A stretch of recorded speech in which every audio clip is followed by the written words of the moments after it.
Hey guys, welcome back to Bible Fun with the Dunns. Today we're studying Psalm chapter 59, 60, and 61. You always say, let's get started. Oh yeah, let's get started. Okay, so chapter 59, David wrote this psalm during the time when Saul had spies outside of his house. They were trying to watch for him and catch him so they could kill him. And remember, his wife, Michal, I don't know if that's how you say it, Michal, helped him to escape. This prayer of David is very real. He begins with his focus kind of stuck on his enemies, and he's telling God all the things about them and how they pursue him and the power that they have. But you can see as he talks to God, his shift starts to focus from focusing on his enemies to focusing on God. And you can see his attitude change in verses 16 and 17. And it starts with, But I will sing of your strength and will joyfully proclaim your faithful love in the morning. For you have been a stronghold for me, a refuge in my day of trouble. To you, my strength, I sing praises because God is my stronghold, my faithful God. The next psalm, Psalm 60, is David again crying out to God in times of trouble.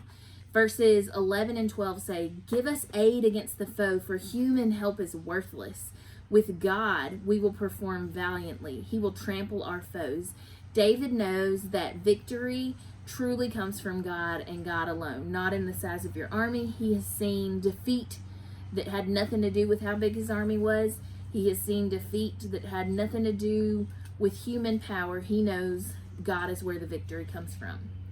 And then in chapter 61, this is my favorite kind of psalm, a psalm of worship, and it's used, this one in particular, is used for praise and worship in the congregation, like church worship. This psalm is worshiping God, for He is our security. If there's anyone who has needed security, it's David. So, I want to hear your takeaways, guys. John, what was your takeaway? My takeaway was in chapter 60, verse 4. You have set up a banner for those to fear you, that they may flee from the bow. Selah. From the bow. From the bow. Okay. You've set up a banner for those who fear you, that they may flee to it from the bow. Interesting. Okay, Jax, what's your takeaway? Okay, so my takeaway is also in chapter 60. It's the very last verse, and it says, With God we shall do valiantly. It is He who will tread down our foes.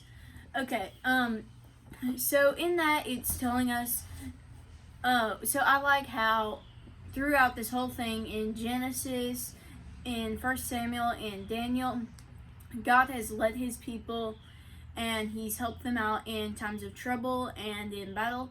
And David is reminding himself of this, and he's keeping calm because he knows God has a plan for him. Very good. I agree.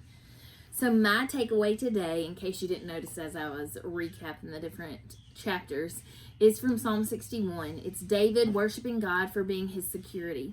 From fighting wolves and bears to protect his sheep as a shepherd, to fighting in tons and tons of battles, to running from men of great power who seek after him to kill him. David has definitely tested out this characteristic of God being his security and his safety. But I love that not only can David find security and safety in God, we can too. And so for today's challenge, let's just read this psalm to God as a prayer of praise.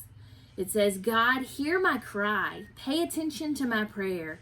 I call to you from the ends of the earth when my heart is without strength.